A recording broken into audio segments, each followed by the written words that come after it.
Com apenas um dedo, você abre a porta do mundo para a informação verdadeira, objetiva e sem censura. Com apenas um dedo, você se junta a esse compromisso. Você vê o resultado de nosso trabalho, a sua nova visão do mundo. Mundial Telenotícias Brasil.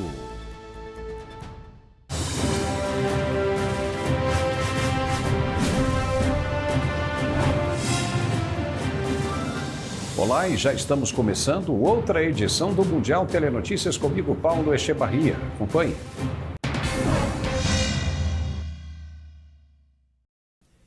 O comitê que investiga o ataque ao Capitólio dos Estados Unidos em 2021 concluiu que o ex-presidente Donald Trump estava mesmo por trás de uma tentativa de golpe.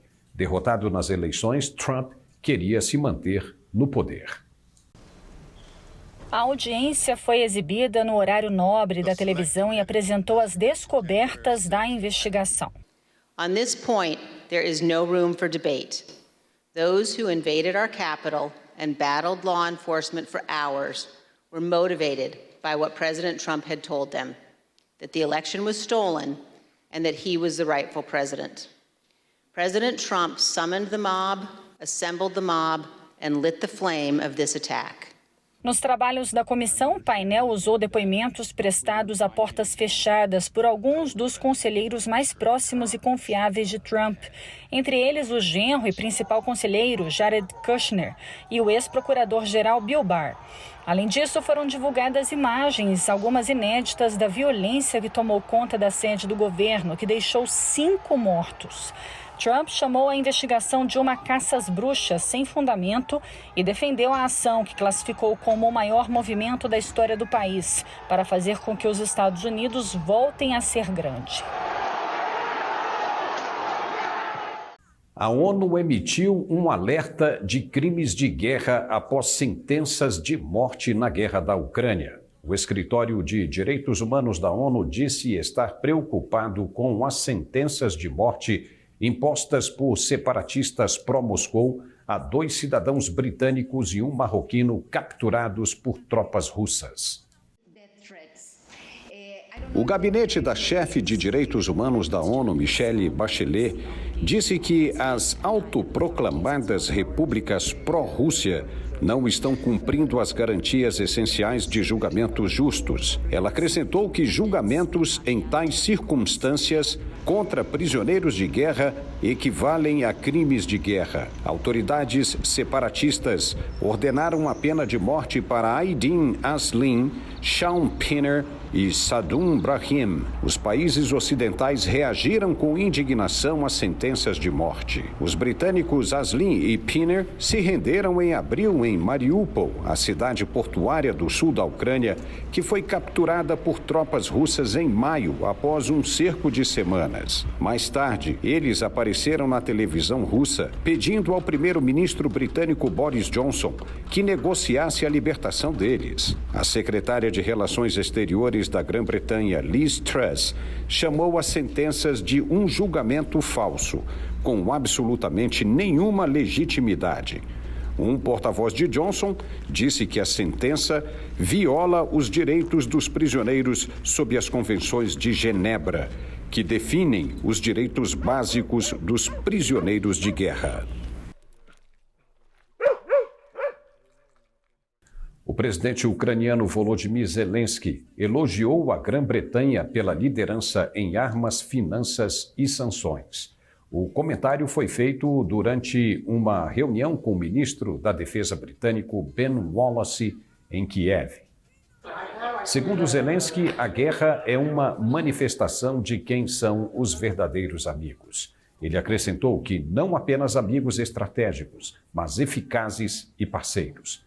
O presidente ucraniano disse ainda que é uma diferença importante entre as relações da Ucrânia e Grã-Bretanha e as relações da Ucrânia com outros estados. Segundo Zelensky, as armas, finanças e sanções são 3 coisas nas quais a Grã-Bretanha tem consistentemente mostrado liderança.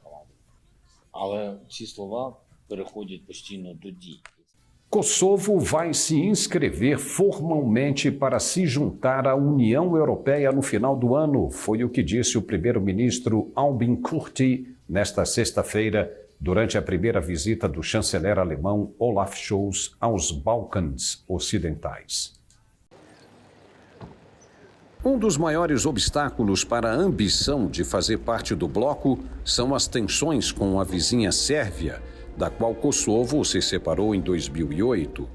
A maioria dos países da União Europeia reconhece a independência, mas a Sérvia e aliados, Rússia e China, não, efetivamente, bloqueando Pristina de um assento nas Nações Unidas. O diálogo mediado pela União Europeia entre os dois vizinhos dos Balcãs, lançado há mais de uma década, até agora não conseguiu normalizar os laços. Scholz pediu progresso nas negociações entre os ex-inimigos. Após conversas com Kurti, Scholz disse que Kosovo e Sérvia devem encontrar uma solução política com um acordo abrangente e sustentável que também contribua para a estabilidade regional. Der russische Angriffskrieg erfordert eine klare Stellungnahme, eine eindeutige Antwort. Albin Kurti und die Regierung Kosovos haben durch ihre Unterstützung aller Maßnahmen und Sanktionen gezeigt, dass Kosovo als verlässlicher Partner eng an unserer Seite und der Seite der europäischen und internationalen Gemeinschaft steht. É a primeira visita de Scholz desde que se tornou chanceler em dezembro. A Sérvia condenou na ONU a guerra na Ucrânia, mas se recusou a se alinhar com as sanções ocidentais contra a Rússia. Scholz enfatizou a importância de afastar a influência russa na região, elogiando Kosovo por sua posição na guerra do Kremlin. Quase 5 milhões de ucranianos foram registrados como refugiados em toda a Europa desde que a Rússia invadiu a Ucrânia. Segundo dados do Acnur, eles estão espalhados por 44 países. O Alto Comissariado das Nações Unidas destacou que a guerra na Ucrânia desencadeou uma das maiores crises de deslocamento humano do mundo.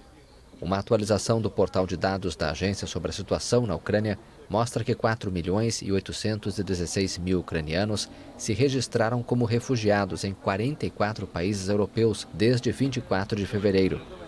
Os dados do Acnur indicam que, até 7 de junho, mais de 7,3 milhões de passagens de fronteira para fora da Ucrânia foram registradas. Outros 2,3 milhões de travessias foram registrados de volta ao país, de acordo com os mesmos dados.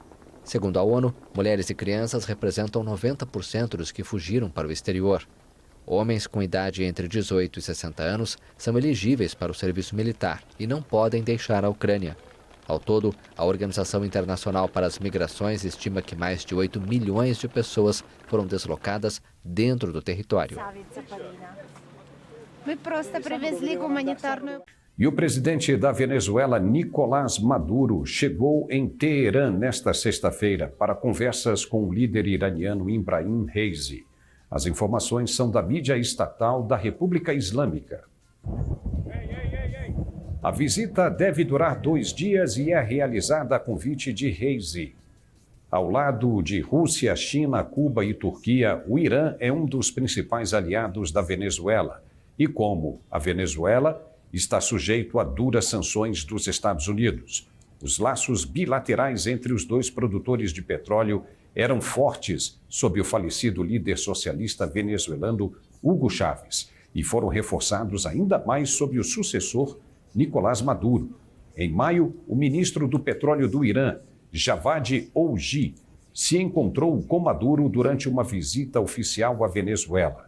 Em 2020, a Venezuela recebeu 2 carregamentos de combustível e derivados do Irã para ajudar a lidar com a escassez doméstica.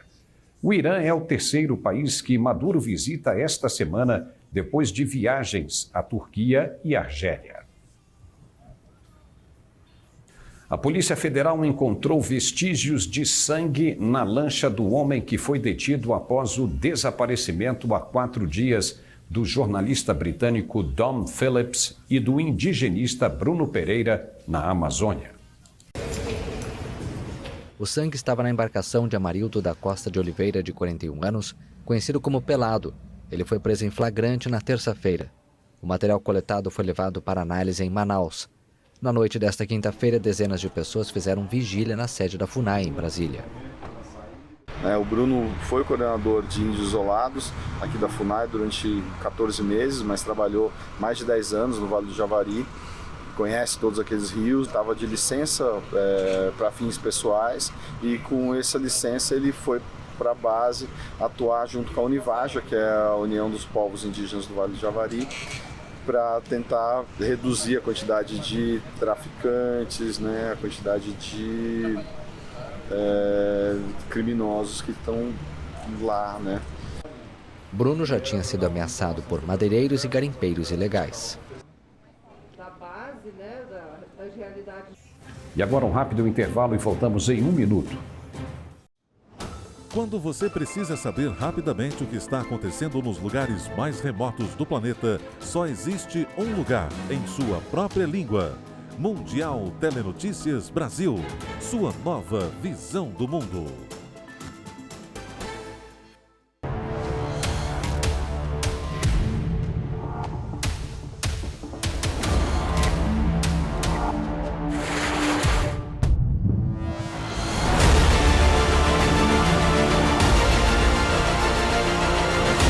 É uma satisfação conduzir os primeiros itens de série no Brasil.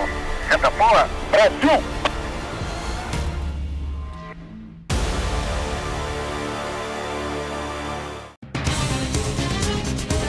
É uma questão de tempo antes que você ouça a notícia. Depois de ouvi-la, você terá todas as notícias em nossa língua. Agora existe uma nova visão do mundo e um novo lugar para acompanhá-lo. Mundial Telenotícias. A inflação teve uma leve queda no Brasil em maio, mas permanece em 2 dígitos com 11,73% no acumulado em 12 meses. Os números são do Instituto Brasileiro de Geografia e Estatística.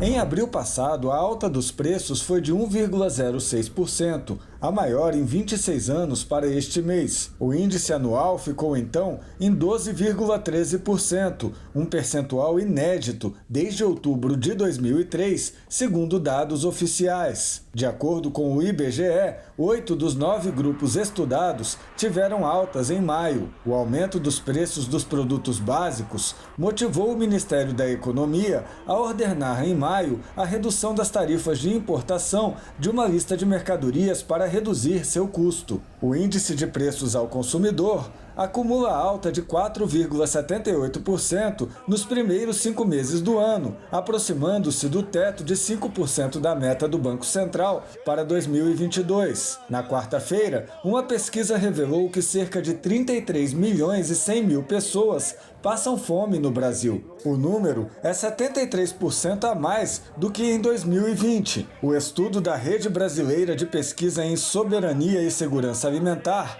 usou dados coletados entre novembro de 2021 e abril de 2022. A pesquisa mostra ainda que mais da metade dos habitantes sofre algum tipo de insegurança alimentar. A situação seria consequência da continuidade do desmonte de políticas públicas, da piora na crise econômica, do aumento das desigualdades sociais e do segundo ano da pandemia de Covid-19. O presidente dos Estados Unidos, Joe Biden, se reuniu com Jair Bolsonaro em Los Angeles. Foi a primeira vez que Biden se encontrou com Bolsonaro.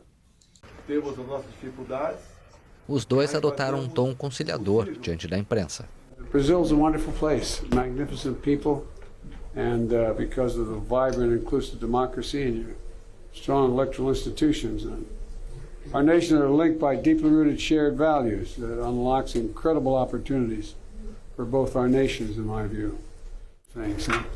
You've made some real sacrifices as a country in the way you've tried to protect the Amazon, which is a great carbon sink in the world, and I think the rest of the world should be participating in helping you finance being able to preserve as much as you can. It seems like it's an international responsibility. We all benefit from it. Bolsonaro reconheceu os desafios na agenda ambiental e afirmou que o Brasil está fazendo o melhor. Também ressaltou que este ano o país terá eleições e deseja que sejam honestas, limpas, transparentes, auditáveis e confiáveis. Por vezes nos sentimos ameaçados em nossa soberania naquela área, mas o Brasil preserva muito bem o seu território. Estamos à disposição para colaborar na construção de uma saída deste episódio que não queremos entre Ucrânia e Rússia, porque nós pretendemos, torcemos e oramos para que saiamos o mais rapidamente dessa situação, e nós queremos sim eleições limpas, confiáveis e auditáveis, para que não sobre nenhuma dúvida após o pleito. E tenho certeza que ele será realizado nesse espírito democrático. Grande admirador do ex-presidente republicano Donald Trump, Bolsonaro tem pouca afinidade com Biden e foi um dos últimos líderes mundiais a reconhecer sua vitória eleitoral. Somos o exemplo para o...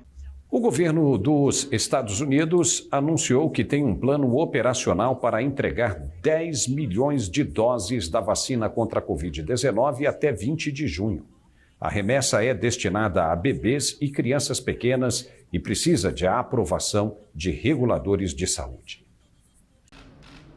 De acordo com um comunicado da Casa Branca, a Agência Americana de Medicamentos e Alimentos, a FDA, vai convocar o comitê de especialistas na semana que vem para decidir se recomenda a autorização da vacina da Pfizer para bebês de 6 meses a 4 anos e da Moderna até 5 anos. Essa faixa etária é a única que não foi vacinada nos Estados Unidos, assim como em muitos países. Pfizer e Moderna garantem que os testes clínicos foram positivos nessas idades. Em caso de parecer favorável do comitê, o FDA pode autorizar o plano para depois passar pela entidade que reúne os Centros de Controle e Prevenção de Doenças, que podem entregar a recomendação em 18 de junho. Após essa etapa, a campanha de imunização pode começar. A Casa Branca afirmou que se prepara para todos os cenários, entre eles o início da vacinação a partir da semana de 20 de junho e observou que pode começar a campanha assim que a autorização for concedida. O presidente da China, Xi Jinping, insistiu que a estratégia Covid-0 deve prosseguir de maneira firme no país. Mais da metade dos 25 milhões de habitantes de Xangai se preparam, nesta sexta-feira, para uma campanha de testes de detecção do coronavírus durante todo o fim de semana.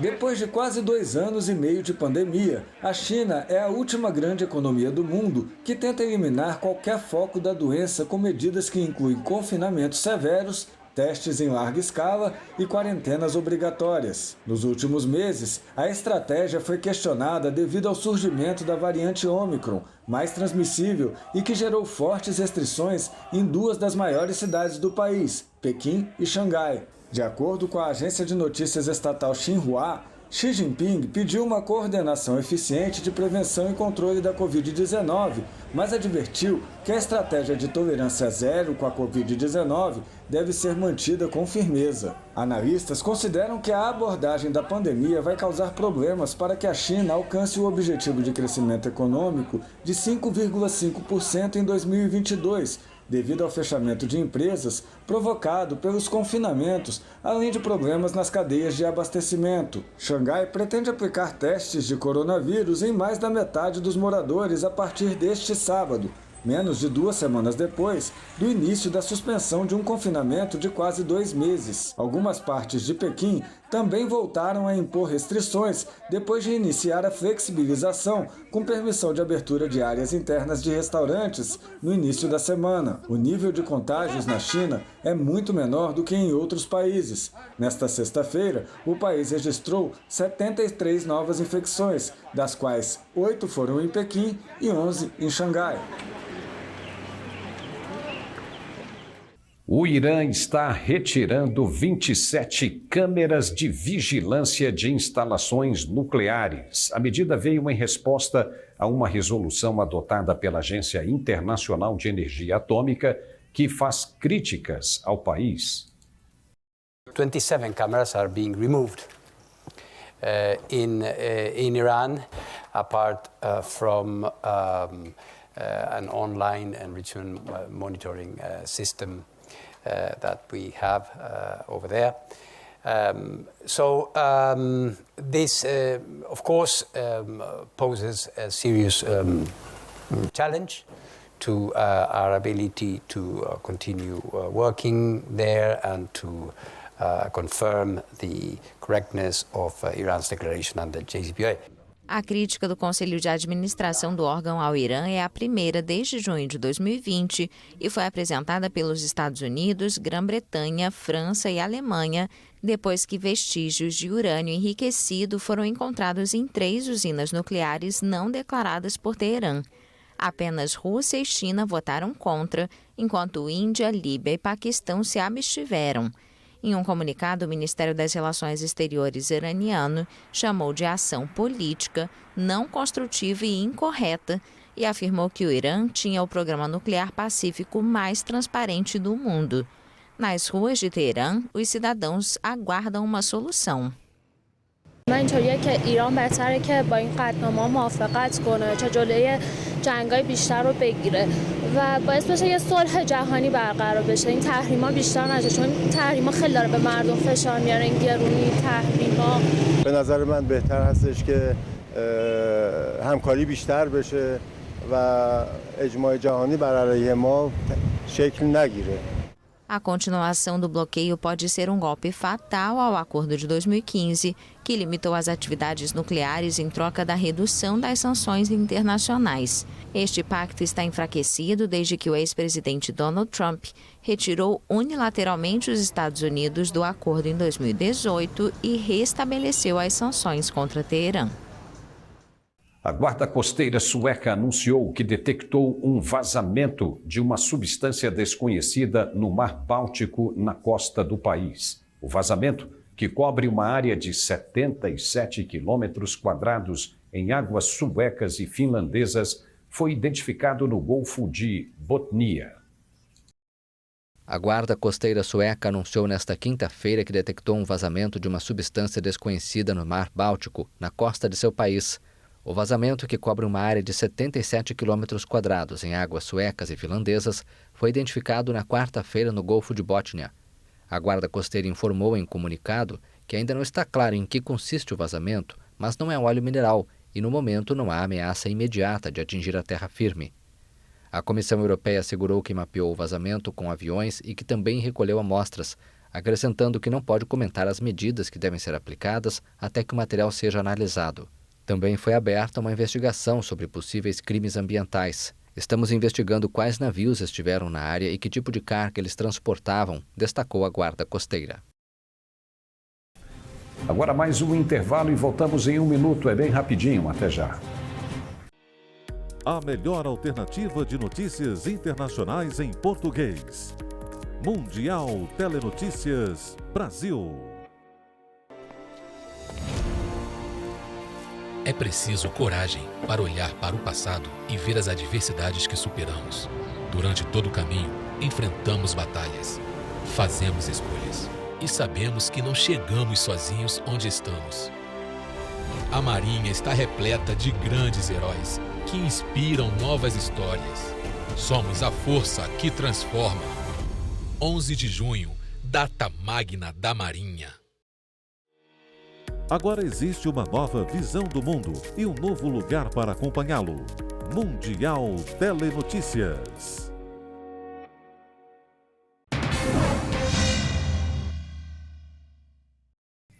E depois de 10 anos, o Banco Central Europeu anunciou que vai elevar a taxa de juros. O BCE também reduziu a previsão de crescimento. O BCE também aumentou as previsões de inflação para a zona do euro como consequência da guerra na Ucrânia, que vai continuar apesar da economia. Ao mesmo tempo, a instituição também reduziu as previsões de crescimento do Produto Interno Bruto para 2022 e 2023. A instituição prevê que a inflação alcance 6,8% em 2022, 3,5% em 2023 e permaneça acima da meta de 2% em 2024. A primeira alta de juros em mais de 10 anos foi anunciada para tentar enfrentar a inflação galopante. Enquanto outros grandes bancos centrais já começaram a endurecer a política monetária, o BCE deseja elevar as taxas em 0,25% na reunião de julho, antes de outro aumento em setembro.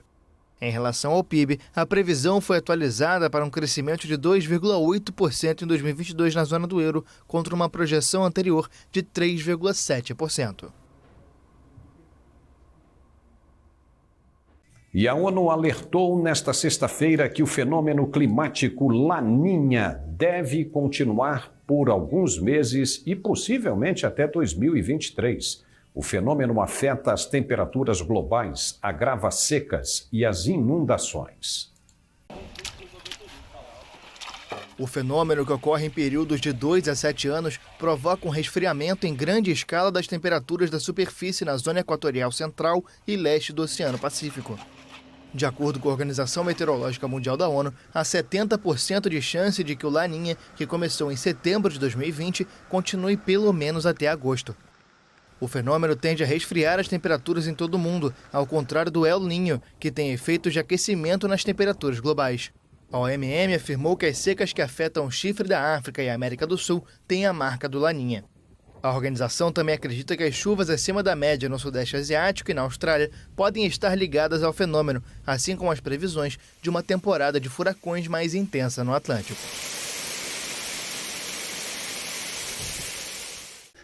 Na Ucrânia, uma fábrica de brinquedos retoma a produção após a retirada das tropas russas dos arredores de Kiev. Graças a doações, a fábrica voltou a produzir brinquedos de madeira depois de parar por 3 meses quando os ataques russos deixaram a fábrica totalmente danificada. Lascas de madeira com cheiro doce estão cobrindo o chão da fábrica novamente, no fabricante de brinquedos onde Robert Milayev trabalha, agora que a produção foi reiniciada após a retirada das tropas russas. Segundo ele, quando a eletricidade voltou e o som das máquinas voltou, os trabalhadores foram tomados de alegria. Não havia eletricidade depois dos bombardeios russos. Foi muito triste e difícil, mas desde que reiniciamos as operações na fábrica e pudemos ligar essas máquinas para que os ruídos de todas as máquinas pudessem ser ouvidos, foi um sentimento de prazer que podemos trabalhar novamente, finalmente. Como o resto da vila de Gorenka, a fábrica ainda carrega as cicatrizes da invasão da Rússia. As janelas da fábrica ainda estão sendo substituídas. Em 18 de maio, depois que as tropas russas recuaram, os funcionários vestiram macacões novamente e a produção voltou. Segundo a Organização Internacional do Trabalho, quase 5 milhões de empregos foram perdidos na Ucrânia desde o ataque da Rússia em 24 de fevereiro. Lisiane conseguiu manter toda a equipe. Cerca de 800 mil euros, arrecadados por uma instituição de caridade, permitiram que a empresa avance, apesar da queda nas vendas. Nenhum funcionário foi ferido quando os combates aconteceram ao redor da fábrica. Agora, cada compra online do site da empresa inclui uma doação de 5 euros para o esforço de guerra. Clientes de 85 países nos 5 continentes já fizeram suas doações. As centenas de modelos de jogos e quebra-cabeças produzidos em Gorenka não são para crianças. Eles são para pessoas com 14 anos ou mais. Antes da guerra, mais de 100 mil unidades saíam das linhas de produção todos os meses. E como a economia da guerra obriga, nada é desperdiçado. As sobras de madeira das placas cortadas a laser são entregues a uma empresa que as utiliza como combustível. A seca agrava a desnutrição infantil e lota os hospitais da Somália. Há meses, o país está afundado em uma grave crise alimentar provocada por uma seca de uma magnitude que não era vista há pelo menos 40 anos. waxaa u keenay macnaha xagga naqafadaro macnaha oo maaragtay alxamdulilah oo daawo aba jirin anta uu soo qaaday marka daawadii marka intii u imaadayna ilaahay aan noo gargaaray laakiin alxamdulilah dadaan helnay waan noo gargaaray meel kasta waa la geeyey marka alxamdulilah hadda bararkiina hadda sii hornamaa waana ka dhacaya waana hadda weli waa sii haya. Nos últimos meses, centenas de somalis que vivem principalmente da pecuária e agricultura tiveram de abandonar seus povoados após ficar sem recursos.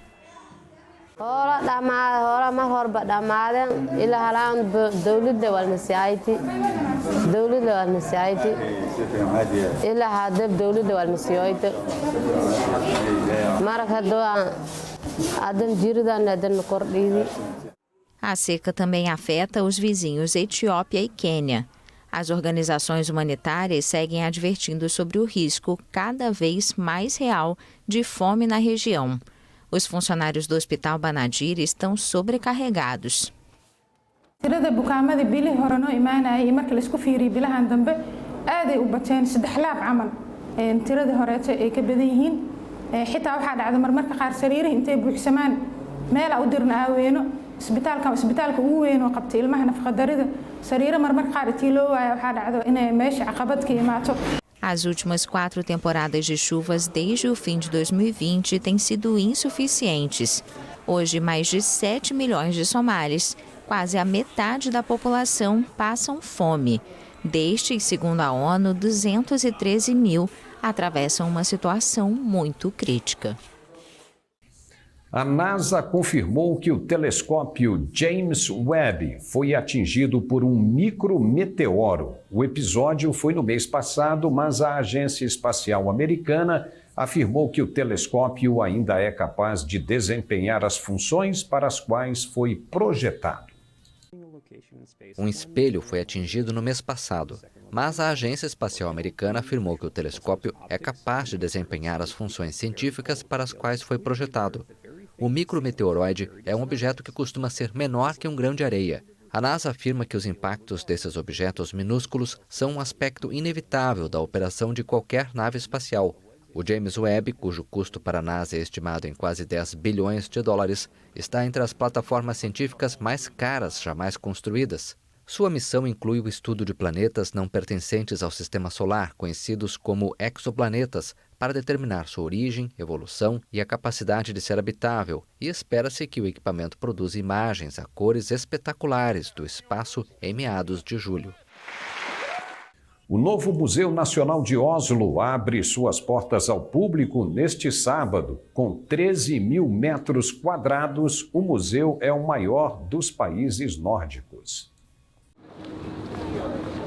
O espaço inclui a obra O Grito, de Edvard Munch, entre 6 mil outras peças do acervo permanente. Segundo a diretora do museu, o local foi construído para preservar e exibir o acervo nórdico de artes, artesanato, design e arquitetura, desde a antiguidade até os dias de hoje. This is not the only cultural building that is opening. Este não é o único edifício cultural que está abrindo neste momento. Existem várias outras instituições que abriram em novos edifícios recentemente. Por exemplo, o incrível novo Multimuseum ou o Datman Public Library. E não faz muito tempo que a Opera House em Oslo foi inaugurada. Então aqui temos uma incrível transformação em uma cidade cultural. Into a cultural city.